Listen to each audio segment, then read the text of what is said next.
Good afternoon. I'm Kathy Ehlers-Metcalf with the Medal of Honor Foundation, and I'm here with Bob Simanek, Medal of Honor recipient from the Korean War. It's good to be with you this afternoon or this morning, depending on where you're joining us from. Thank you for taking the time to be with us. I'm going to give you a little bit of background about Mr. Simanek's service and introduce you, and then we'll be ready to take questions as you're prepared. I would like to start out today with a brief survey of the teachers who are here so we can get to know our audience. So if our EdWeb people would go ahead and run the survey, we would appreciate it. So teachers, would you, if you are attending with your class, would you please tell us what level your students are? We'll give you a few seconds to run that survey. We still have a few more votes coming in, but it looks like we're coming in at about a third of the teachers who are with us are elementary teachers, about a third high school, 20% middle school, and then we have a few college, university, and citizens. So it's great to have you all with us. If those of you who are on chat would like to let us know what schools you're from, and as you submit student questions, we'll try to recognize those schools. So this is a great opportunity for us today to get some living history ready and recorded for the students who are out there, and a wonderful opportunity for me to sit and visit with Mr. Simanek. So thank you so much, Bob, for taking the time, and to Mrs. Simanek also for letting us be in your home today. A little bit of background. I would like to think that students have both read your Medal of Honor citation and watched your living history, but in case the teachers haven't had time to get to that, I want to make everyone aware that on themedalofhonor.com, the foundation has both Mr. Simanek's citation, which is the written version, official version from the U.S. Marine Corps regarding what his Medal of Honor action was. And also we have a living history interview from some years ago now of an interview that covered more about his action than we will go into today. Because we have a lot of elementary school students, we're not going to talk in great deal about the nature of war and that kind of thing. And today, by the way, is not a political discussion. We, as those of you who follow the character development program know, we do not get involved in politics. We are nonpartisan. So we are interested in any questions that have to do with history and teaching of history, but more specifically character. That's our point, is to talk about character. So you have had a long and wonderful life since you were awarded that Medal of Honor, but we're going to go back a ways and talk a little bit about the beginning. So for students who haven't read the citation, Medal of Honor citations generally begin with the words, "For actions above and beyond the call of duty, for gallantry and intrepidity at the risk of his life, for actions above and beyond the call of duty against an enemy of the United States." And Mr. Simanek's citation reads that PFC Simanek exhibited a high degree of courage and a resolute spirit of self-sacrifice in protecting the lives of his fellow Marines. The detail of that citation ends with the action that Private Simanek threw himself on a grenade, shielding his fellow Marines from injury or death. And by his daring initiative and great personal valor in the face of almost certain death, he served to inspire all who observed him and upheld the highest traditions of the U.S. Naval Service. Now, you weren't in the Navy. No, I was in the Marine Corps. All right. And would you tell us, our students always want to know, what prompted you to go into the Marine Corps? Okay.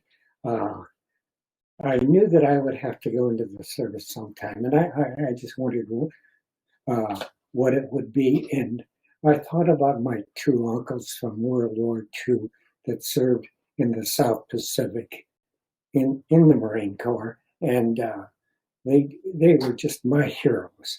And then my oldest brother, who also served in the South Pacific aboard of the USS Pasadena, a cruiser that served for 3 years in that area. So, and I was so proud of him that something said that I want to go into the service, but I need to go to college first, I thought. And I was trying to earn enough money to take care of that, but I wasn't doing too well. And all of a sudden I'm asked to join either the Marine Corps or the Army, and I selected the Marine Corps because of my brother and my uncles. Well, it's great to have that long history of service in your family. And I also would like to point out to our students that you mentioned that you thought it was important that you go to college. And that's something that is important for all our students. We've had several questions ahead of time from teachers and counselors of 8th grade students who are, of course, very young, asking about their students wanting to go into the service. So we'll come back to that in a little bit. You did eventually go to college. Yes. I spent 3 years at Michigan State, and early in my freshman year, I met a young lady that we decided to get married after 3 years of attendance at Michigan State, and so I finished up at Wayne State University. Okay, very good. So did you get married before you went into the Marine Corps? No, that was after. That was after. Okay, very good. It's I know it's always a family affair when someone is in the military service. Tell me where you grew up and you grew up during World War II, pretty much. Yes. I was in my early teens, enough to know about World War II and followed every historical thing that came about. So you already knew about that. Now, you told me you started college with the National Guard, and then you were asked to go ahead and join. So basically, you were planning to go into the service, right? But initially, you were drafted? Yes, I was drafted before I could get into college.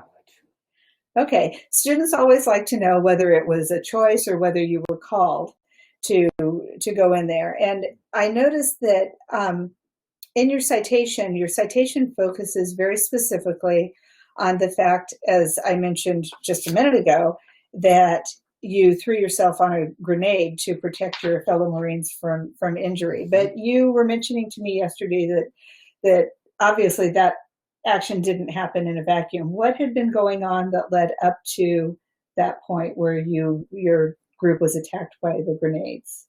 You wanted to share with us. Yes, we were on a patrol, and the idea was to go to an outpost, which was about a few hundred yards north of the main line of resistance. And I had been out there many times before, but I never knew any of the fellows I was with because I was going to be their radio man. And they hadn't been out there at all, nor the sergeant who led us there. He hadn't been there either. And so I thought it was a place where nothing happened. And so I happened to take my last beer and a Reader's Digest, and my mother sent me the New Testament. So that's all I had with me at that time. Uh-huh. And then you found yourself in a position where you were able to distract the enemy fire from your fellow Marines for a while. Yes, what happened was the sergeant who took us out there took the wrong route. He took the old route there. But the Chinese knew the correct curve of the outpost. And halfway up the outpost, we were involved in their ambush. And 6 of us, the first 6, and I was number 6 at the time, went into a trench when this happened. And the rest went back down the hill. Okay. And so it was while you were in the trench then, after you had for a while distracted the enemy from fire elsewhere, that they figured out where you were and they started lobbing grenades? Yes, they did. And you mentioned to me that there were actually 2 grenades involved. Yes. I kicked the first one away, but the second one, the time had exhausted, I'm sure, for its explosion, and it had to be stopped. And I knew it had to be stopped because it was going to hurt us all.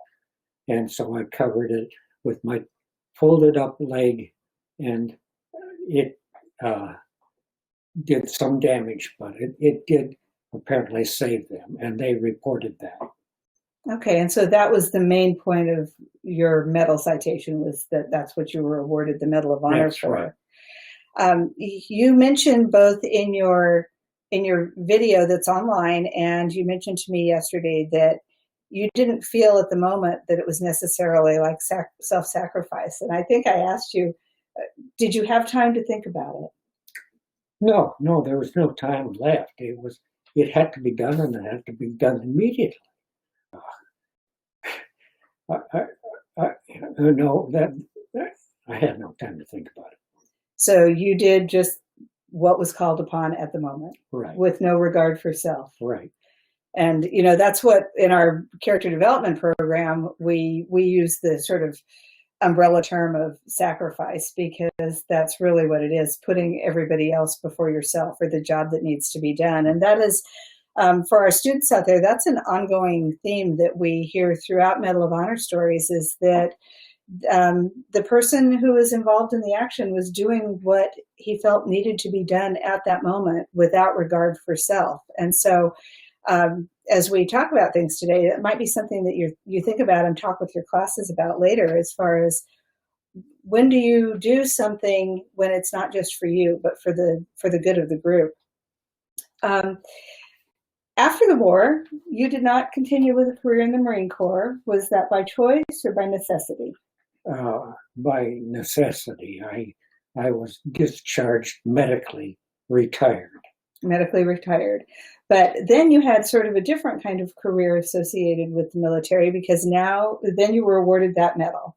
When were you awarded the Medal of Honor? October of 1953. And so you've now had that medal for 65 years almost? Almost. One of the questions that we get oftentimes is, in what ways has the medal changed your life? That's a tough question. Well, you probably don't even remember your life before the Medal of Honor. You've had it so long. The trouble with the Medal of Honor, and this is a problem, is that it makes you remember your action constantly. Because inherent in the medal, having the medal, the people say, "What did you do?" And you're reminded of something that's not always pleasant.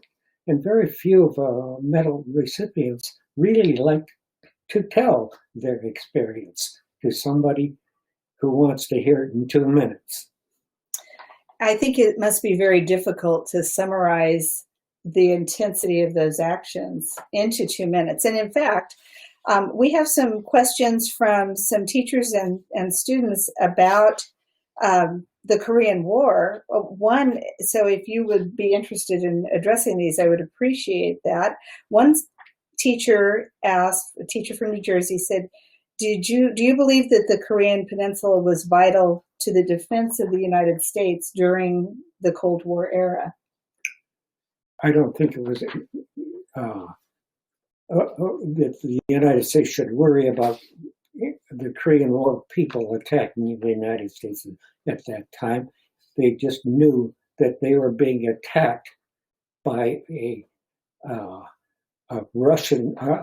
communist organization, and totally attacked from the north. And the South Korean people didn't have a chance to stop them.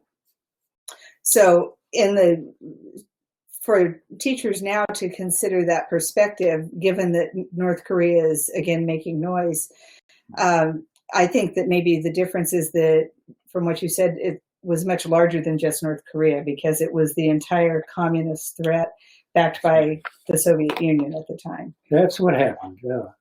The Army and the Marines pretty much took care of the North Korean Army, and this might be noticeable today, that they were not effective at all. And the Marines and the Army took them all the way up north to North Korea, to the Yalu River, which separates Korea from China.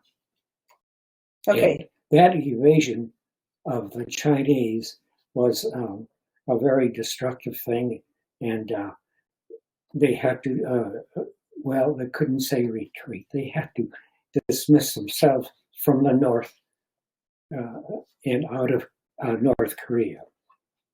Okay, so it was a very different kind of circumstance than we're facing today, and we effectively dealt with that.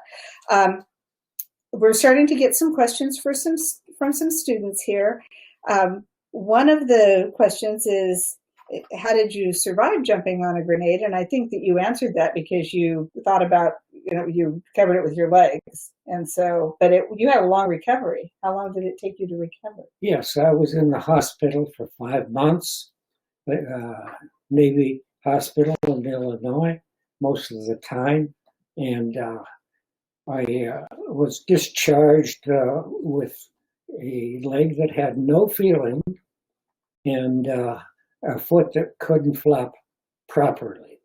So what happened with this, I thought I could resolve this problem if I decided to play golf. And that started me on my own playing golf in the local area of Detroit and all by myself, walking that course. And I think it helped improve my leg considerably. And it started me on a fun sport. That is a wonderful story. I had not heard that before. So you sort of did your own therapy. Is it? Correct. What about how far is the average golf course? A 4-mile walk or so? More like 5. 5? Okay. Well, it sounds like that was brilliant and it worked out well. Do you still play golf? I had to quit recently in the current past 2 years. I belong to a fine organization, and I'm not able to play right now because of a knee problem, partly caused by that grenade, but also arthritis. Okay. Well, I understand you're going to work on getting that fixed, though. Hopefully. Okay. Well, I hope you can go back to golf. We have a few other questions. One is, how did you feel about serving with your brother but not knowing where he was or what he was doing? Oh, my younger brother, being also in Korea, he was there after I had left. Okay. And he stayed through his whole career in Korea. All right. And so he was in Korea the whole time, but he was only enlisted. He did not make a career in the Marine Corps? No. Either. Okay. All right. I would imagine he wondered where you were more than you wondered where he was. Yes. Right, given that. A student wants to know if you still are in contact with any of the men you saved, or if you remained in contact with them. No, I'd like to see a few of them, but I didn't know the fellows I was with, and so I have no name that I can enter into with the history of the Corps. Okay. I think that's a really interesting point for our students to be so aware of. You mentioned that you were assigned to this group as the radio man, and here you went into a group of fellow Marines who you were not previously acquainted with, and yet you still were willing to sacrifice yourself potentially to save them.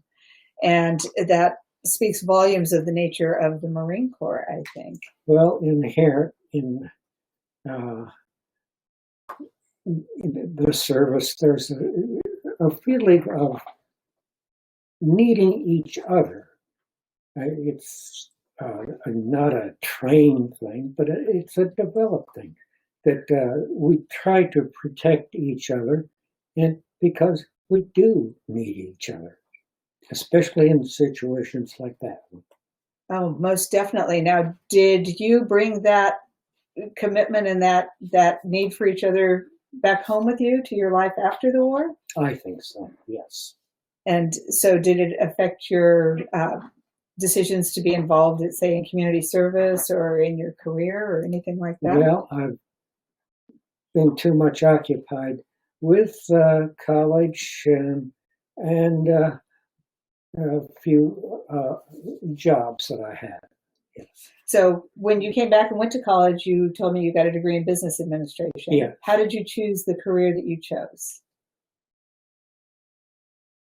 I can't really answer that. It was one that I was familiar with because I was working for General Motors, and I was working in the accounting department as a clerk, and I thought college would definitely help my career with General Motors. So you then became an accountant and remained with General Motors? Yes, for about 12 years. Okay. And then I switched to the federal government organization in small business administration. Okay, very good. Someone asked, knowing what you do about the Marines and the war, and I don't know if this person meant from Korea or today, would you make the same decision to enlist now? Oh, I think they meant then, because if you had the chance to go back, would you, in spite of your wounds, would you still have done what you did? Would I still like to have joined the Marine Corps? Yes, I think so. Because it was just something our family, the way we're involved with the military, we all wanted to serve. We wanted to have the record of serving our country. That is a great comment for our students to think about, to have that record of serving our country. One young person asked how long you were in the Marines. I didn't quite make 2 years because of the injuries. I was dismissed because of the medical retirement. Right. Well, the Marine Corps, for students who don't have an awareness of branches, is known for being the first in and the last out and always on the ground. So if you were having trouble walking, you would have been definitely in harm's way, most likely. Oh, yes. So, and so Lily, who's in 4th grade, asks, would you have stayed in if you were physically able to do so? Yes, I think I would have. Maybe not a 20-year retirement, no, but enough to feel like I have served as well as I wanted to serve. Okay, well, and you certainly did serve well, given the nature of your action. To that end, I think this is something that a lot of our students may not be aware of, because we now have an all-volunteer military. But because you were in Korea, had you chosen to stay in, you could have been recalled for Vietnam, even if you had decided to get out after, say, 10 years. Is that true? Could you have been recalled? No, I couldn't. If you hadn't been injured. Oh, if I hadn't been injured, yes, I probably could have gone to Vietnam. Okay. The older man. Well, in Vietnam, that didn't seem to make a huge difference. So we have an Air Force JROTC student, high school student, who would like to know in what ways the United States Marine Corps training has helped you in other times of your life. Oh, Marine Corps training is so unique that it helps you in everything. One thing is that if you've got something to do it and get it done. And I think the Marine Corps was very good at that. Well, there's a great piece of advice, especially for those of us who tend to procrastinate, students. I was a teacher for a long time, so I know a lot about procrastination. So if you have something to do it and get it done. That's a quote we should explore and maybe write a lesson about. A teacher, a 5th grade teacher, wrote in a question actually a couple of days ago and asked, this fits in with, I think, the Marine Corps training question that you just addressed. How did you develop dedication and perseverance in the military? Did you already have those, or did the Marine Corps build those in you? Well, I had a smaller part. The Marine Corps made it much larger. Well, I think it was admirable that your intent was to finish college and then go into the Marine Corps, even though the Marine Corps interrupted that and turned around the order, and that you still came back and went to college and followed through. I appreciate the GI Bill so much that really allowed me to go to college far better than I would without it. Definitely, definitely. Well, that is a great thing. A teacher asks if you have suggestions, and this I think is also related to the nature of Marine Corps training. Do you have suggestions for teachers and students about building leadership, either in the classroom or on the sports field? Since you've been involved in golf, maybe you could. You can't answer that. Okay, nothing about leadership in the classroom. But I want to remind students too that Mr. Simanek was very, very young when he went into the Marine Corps. How old were you when you went into the Marine Corps? 21. Most of our students are trying to figure out how to get through a fraternity at this point at 21 years old. So, and how soon after that did you go to Korea? Were you in very long before they sent you overseas?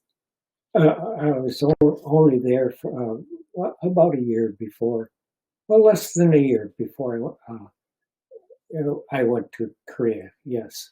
And is there anything in particular about the training that you had in the Marine Corps that prepared you for combat specifically? Mm. And by the way, I seem to have set aside this question, but I think someone asked a very interesting question that most of us don't know very much about the Korean War. It's been referred to as the Forgotten War. Yes. And I think partly because, of course, it followed so closely on the heels of World War II, and then was part of the Cold War, and then was followed by the Vietnam War, which was so vehemently politically charged in the United States. And it was like Korea got overshadowed. My particular generation missed it because it was too late for it to be current events and too soon for it to be in our history books. And I feel like a lot of that never has been addressed.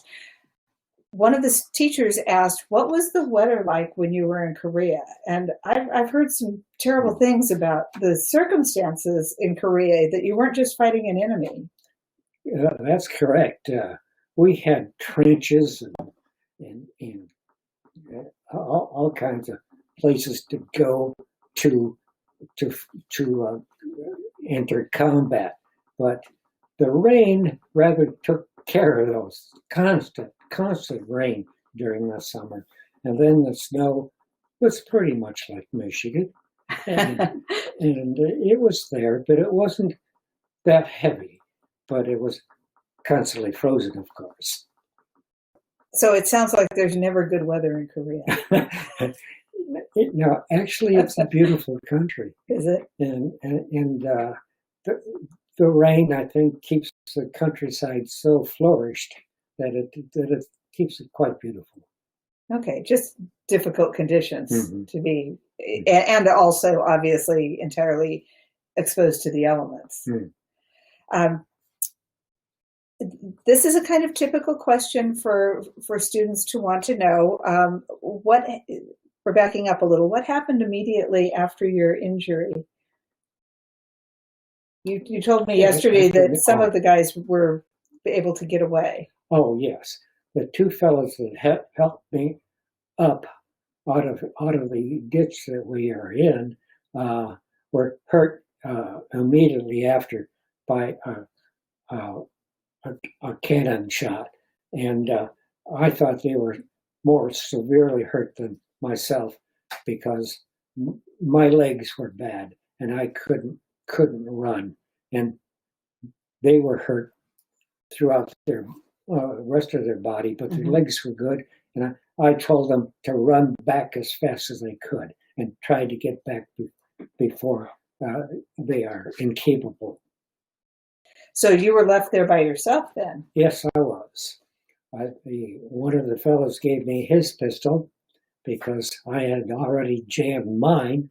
As a radio man, you get to have a pistol, but I was firing it too much and too fast, and it jammed, and I had trouble unjamming it. And they were ready to leave, so he gave me his pistol. So I had the two, and I buried the one that was jammed because I thought that I was not in a good position to get away. So you buried it so that someone else wouldn't be able to find it and use it? Right.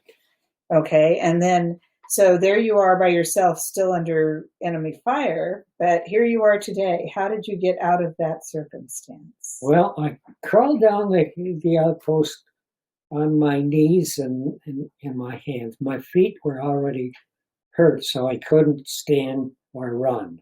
So I crawled down on my knees and got to the bottom. And then shortly thereafter, I was met by a squad from the main line. And they took me to the nearest hospital they could get. And then, just as you've probably all seen, the helicopters that would put bodies on the side. Mm-hmm. I got to ride on the side of a helicopter. Oh my. It was a long time before I got to ride inside one. Oh. that must have been pretty scary. Were the helicopters taking fire? No, I had a good shot in my arm, and I turned over on my stomach and I thought it was a beautiful place to review the whole country from that helicopter. Wow, that sounds like it was actually better than riding inside the helicopter. It certainly was. As long as you're not taking fire. One of our students wants to know if all your work during the war was as a radio man. Is that what you went in as? No. This radio was a very heavy thing that you wore on your back. And it had pretty much like a car battery. And the whole thing weighed 40 pounds. Ooh. Which was terrible on muddy slopes in Korea, and to have a lot of weight on you. And the rifle that I had before that was a small, a heavy rifle that weighed 20 pounds with 20 pounds of ammunition.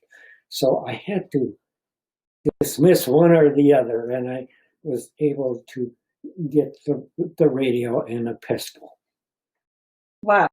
That seems pretty scary to me, to have to go into combat without your rifle. Right. But you're not a very tall man, and if I add up, I'm not very good at math, but if I add up a 20-pound rifle, was that a Browning automatic? Yes, those were leftovers from World War II, weren't they? Yes, they were. And I mentioned that they were an excellent rifle, but for the wrong thing for this kind of close-in combat. And I really would have preferred a shotgun, but the Browning automatic was for long distances and a large amount of enemy. It was excellent. But the sergeant said, well, okay, we'll take the Browning automatic away from you, and you're going to get a radio. But I'm sorry to laugh, but that doesn't seem like a very fair trade-off. But you used that radio very effectively. Yes. To protect your group. Yes. Did you tell the students what you did for that? Well, while we were up there on the outpost, with the 6 of us being there, we couldn't escape because the other group was managed to get away, but we would have to pass bunkers full of Chinese soldiers. So we had to stay there.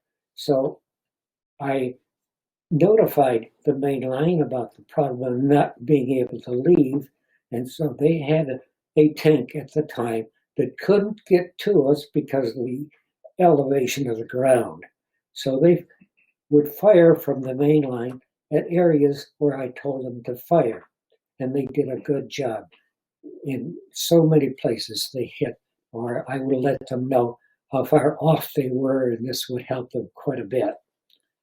Unfortunately, at the very end, when we thought it was all cleared up, and I told them that they don't need to fire anymore, that they fired one more time while they thought Chinese were coming after us and hurt the 2 fellows that I talked about.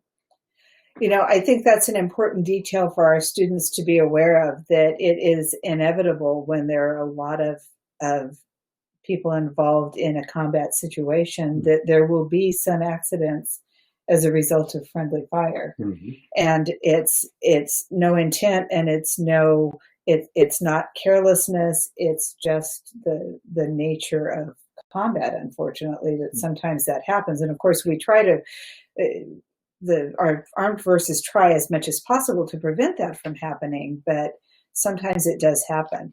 Do you know if those 2 fellows survived their their wounds? Yes, they were able to get back and talk to the captain of the company, who and they told him all about my action there, and so he was pleased, and all of a sudden he was hit by shrapnel and had to be taken away after he was being told about me. Mm-hmm. So he told the first lieutenant under his command that he should try to recover me and give him the Medal of Honor.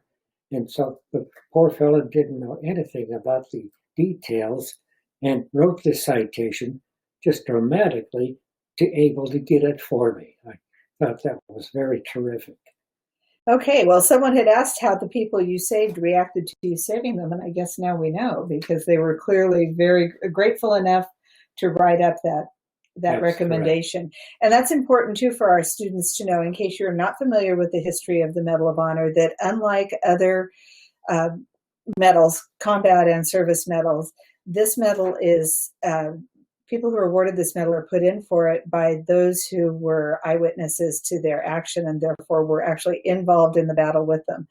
And that's too why some Medal of Honor recipients will tell you that probably there should have been others, but no one survived to tell the story. So that's I'm glad. Correct. That's the sad thing, yes. It is, and I'm glad in this point that they definitely survived to tell us about your circumstance. One of our students wanted to know, do you remember, I'm going to guess you probably do, what it felt like having to crawl alone, not knowing whether someone would get there to save you? It definitely was a nervous thing, yes, because I really couldn't have done much to combat anybody. So to get down to the base of the hill was a piece of luck. I bumped into a fella, a friend of mine, who was the machine gunner that went along with the troop, who I thought was covering me as I was coming down. But when I told him that the company decided that they would blow up everything they could find after I got down, I started wondering. He was not alive, and he was my friend. Oh, I'm so sorry to hear that. Do you remember what it was like in the hospital? Did you go to the hospital in Korea, or were you sent to a Navy ship? Yes, differently than current times. Things are done so fast nowadays that you're sent from some country so far away immediately back to the United States. It took so many different hospitals on the way home. I stopped in San Francisco. I first stopped at Wake Island, and then Hawaii, and then San Francisco, then St. Louis, and finally Great Lakes, Illinois. Oh my! It sounded like it should have been a tour, but it sounded like you probably went from hospital to hospital. Yes, right? Yes. Wow, that is quite the trip to undertake with injuries, particularly. So you were in the hospital for 5 months. When did you hear that you would be awarded the Medal of Honor? It was August 17th, 1952, that was the action that I incurred. And it was August 17th, 1953, when I got a telephone call that I would be getting the Medal of Honor. And I thought that was highly unusual, but I'll take it. Yes, that's interesting that it turned out to be exactly a year later. So were you back in school by the time that you got that phone call about the Medal of Honor? Yes. Okay. One of our students, somebody did his or her homework. Someone asked, what was it like to receive your award from President Eisenhower? Mr. Eisenhower was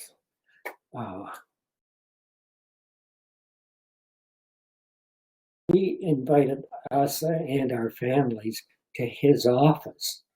And unlike the ceremonies today that when the Medal of Honor is presented to a crowd of people, that there's quite a long discussion of it. It wasn't that way after Mr. Eisenhower came out on the porch where we stood, and there were 7 of us at one time. And he allowed us to approach him one at a time and have the medal presented. Now, he didn't talk to anybody, but he did say something to me. And all the reporters wanted to know what he had said. And I said, oh, he just thanked me tremendously for my effort. That's all I could say. But what he did say was, would you please turn around and face the crowd?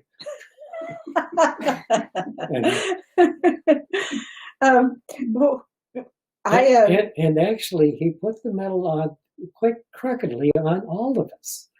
And I thought that was interesting.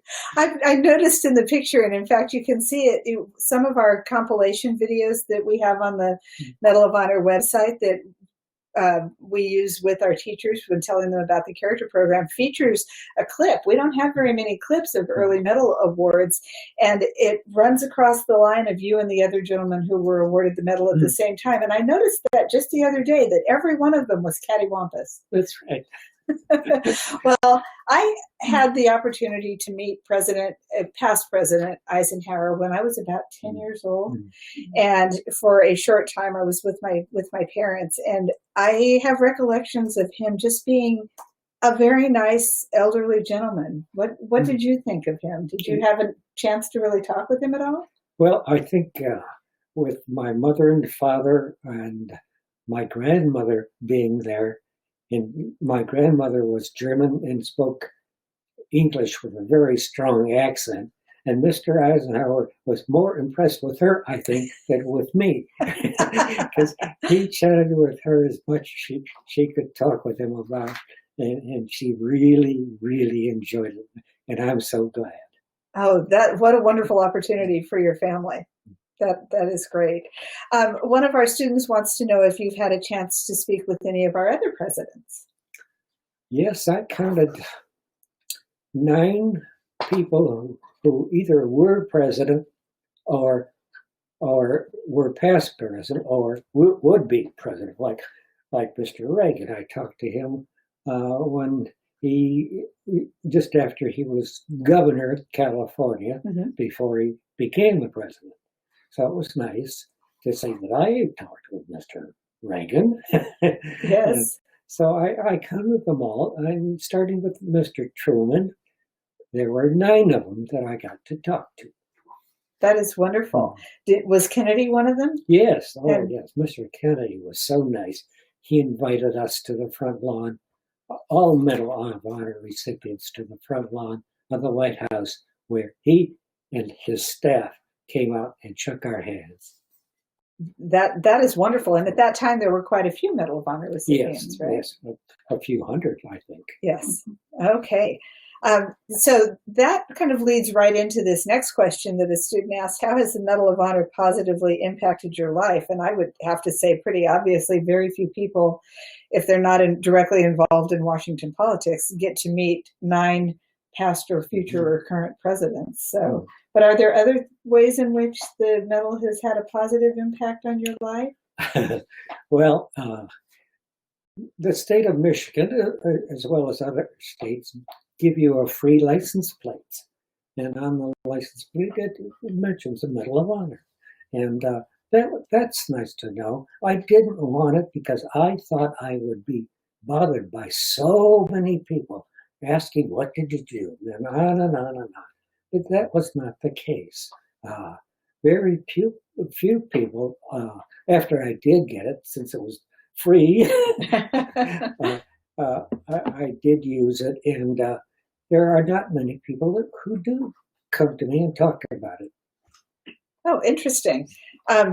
Which is probably a good thing, because I suppose with an unusual license plate, it could draw unnecessary attention to you. One of our students would like to know, if we're going to go back a ways again, so I'm going to mess with your memory.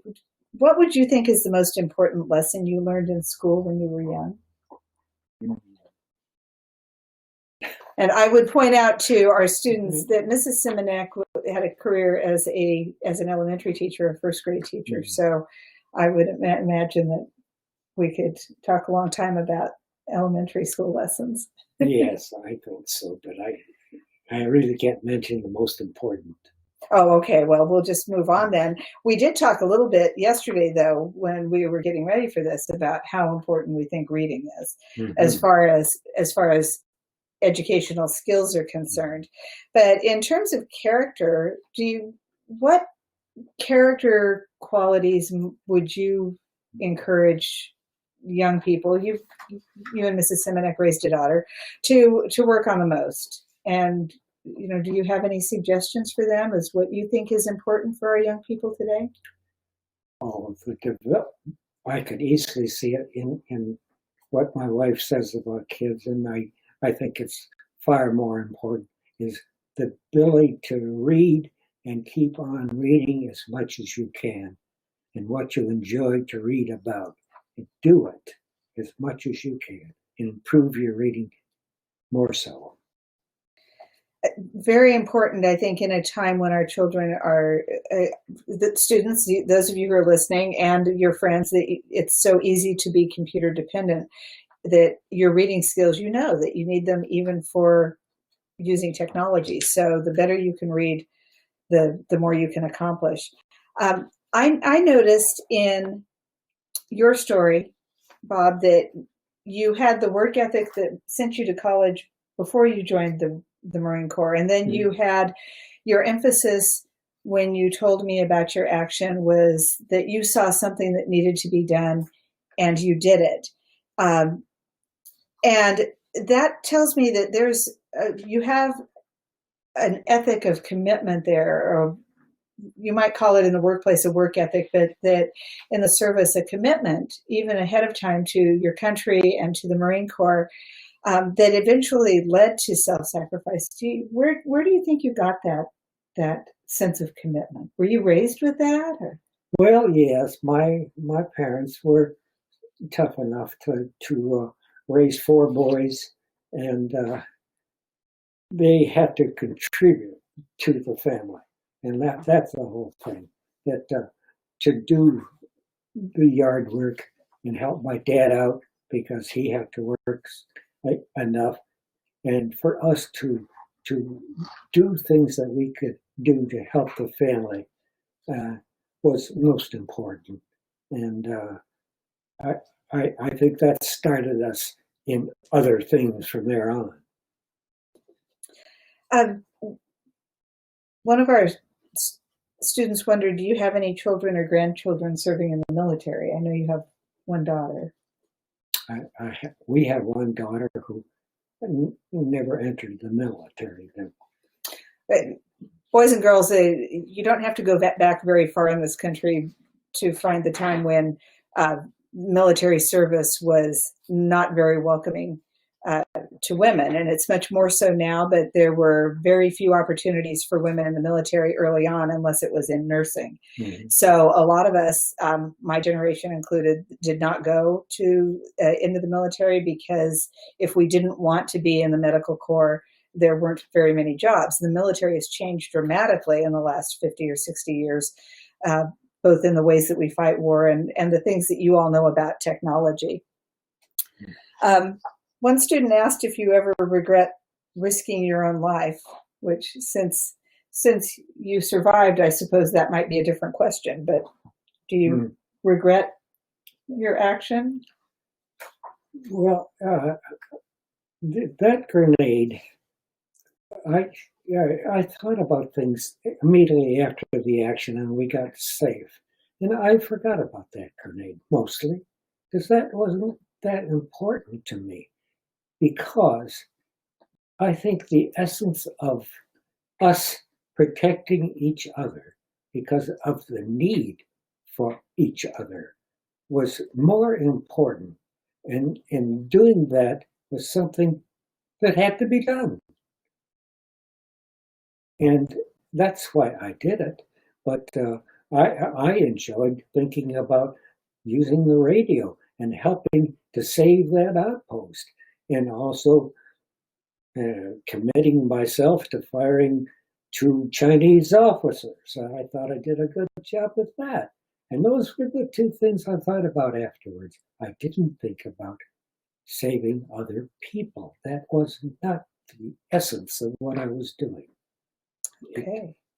It was a happening, but it was because of the need. Someone asked if the Medal of Honor, I suppose being awarded it and wearing it, has affected how you relate to others, or if your experience that led to the Medal of Honor has affected how you approach challenges. I think you just answered that, actually, that you do the job that needs to be done. Right. And make sure you get it done. That's all. And do it. And make sure you get it done. This is a good question. I'm tempted to ask Mrs. Simanek this. What does your family think about you having the Medal of Honor? Do they ever tell you? My family? Yes. Or what did your parents and grandparents think, and your brothers? Oh gosh.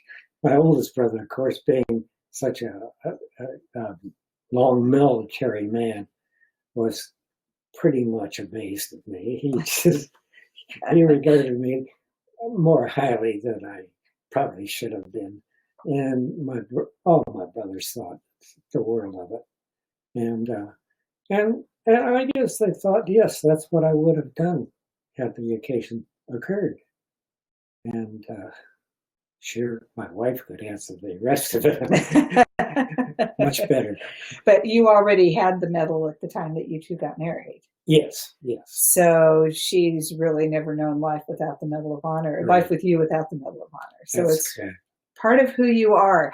And I think when I talk to Medal of Honor recipients, and I think your answer about your brothers reflected that the medal is a reflection of what you did in a particular circumstance because of who you are. A lot of these questions look at how the medal affected the recipient, but I think the recipient is what makes the medal. And I see. Does that make sense? Yes, I think it does. And I think that your brothers probably recognize that, but I love that you told us about that, because I think that brothers are the toughest audience for each other. That's good. Yes, that is true. We used to fight so much when we were kids, young kids, but we grew up together, and when we were adults, we just admired each other so much more. I admired my brothers as much as they thought about me. There's no doubt about that. I just think my younger brother, being in Korea, he wasn't in combat, but he was there doing what he was asked to do, working for the division as a clerk, doing so much. And I was proud of him. And my two brothers in their Navy occupations were just terrific. Well, it takes all the people in our armed services to make it possible for those of you on the front line to do what you did. Somebody had to get the supplies there for you. So I think I really greatly appreciate that you recognize that other service too. Yes. So it takes the whole group. Someone was curious about how long you were deployed before your Medal of Honor action. How long you were in Korea before this happened? Oh, okay. Yes, I was only in Korea about 5 months when this happened. Yes, after this happened. 5 months sounds like a long time, though, in those circumstances. Before this happened. Okay. Right. Do you have? Well, we have a couple different questions. One is what advice you might have for students who are thinking about joining the military. Do you have any advice for young people, middle and high schoolers who are thinking about approaching a career in the military? I think everybody I know, and probably so many I don't know, think it had to be a very worthwhile thing for them to have done, because you think about maybe 2 years or 3 years as a part of your military experience, and it was nothing compared to what the rest of your life will be and has been. but they remember their military service as being so important to them. To them, not so much to the country, because it made them better people. That comment answers so many questions that we have not addressed today. Lots of questions, very general questions about what can young people do to build better character. And clearly joining the military is one of the better things that they can do to build better character. Certainly that sense of commitment is an important part of it. One of our students or teachers asked, what advice would you give to students who would like to express their appreciation to our veterans? How can our students best show their appreciation to our veterans? Yes, well, I get this so often currently that, especially the letters I get, and they just merely say, I want you to read this letter, of course, but I hate to bother you with this letter, but somehow I want to say thank you to you for your service. Well, when I think about it, every now and then I say, being in the service did far more for me than I did for the service. And I do think it was so grateful to have been in. That is great. We are almost out of time here. So at this point, I would like to recognize some of the schools and classrooms that have been involved today. Most of all, I want to thank you for taking the time to sit with us and all our students. But we would like to say some special thanks to these schools that joined us. We have had the Alaska Military Youth Academy with us, Milburn Elementary School. We have the Massachusetts Department of Youth Services. Wow. Yes, the Sagemont School, the St. Ignatius School, Loyal, Wisconsin 8th graders. We have a 7th grade class near Atlanta. We had Emerald Ridge High School, that's out of Washington State. Hi, Ray. And also lots of Semper Fi messages and lots of thank you messages. I could see them popping up at the top of the screen there occasionally saying thank you for your service and thank you for your service today, because your service is ongoing with the time that you take. Well, I surely hope I could have answered your questions much better. And it just, so many of them and so different. But yes, you do know what it's like to be a serviceman with your questions. They're good questions. Well, thank you so much. And thank you to you and Mrs. Simanek for allowing us to be in your home today and share this time with you. Up on the screen, you should now be able to see information about the CE certificate that will be sent to those of you who joined us today, teachers who joined us today. And if you are watching this as an archived webinar later on, you will need to take a brief quiz and follow the directions to get your CE question later. Next month, first of all, visit the Medal of Honor Foundation website where you can get a thumb drive, request a thumb drive that includes our full character development program and all the videos that we have of Living Medal of Honor recipients. You can there access the lesson plans directly online, learn more about Medal of Honor recipients and read their citations. You can also read about news and events that are happening with the Medal of Honor Foundation, including the new Live Up program.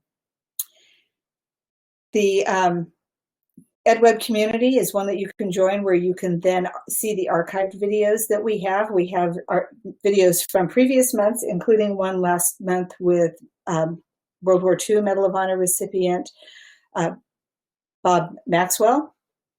And you can get the rest of this information here through the seminar. And then next month, we're going to have webinars with, a webinar with Gary Luttrell from Vietnam. And at that time, we'll also have an announcement for who will be the December Medal of Honor recipient. Thank you all for the time that you took with us today. Have a great day.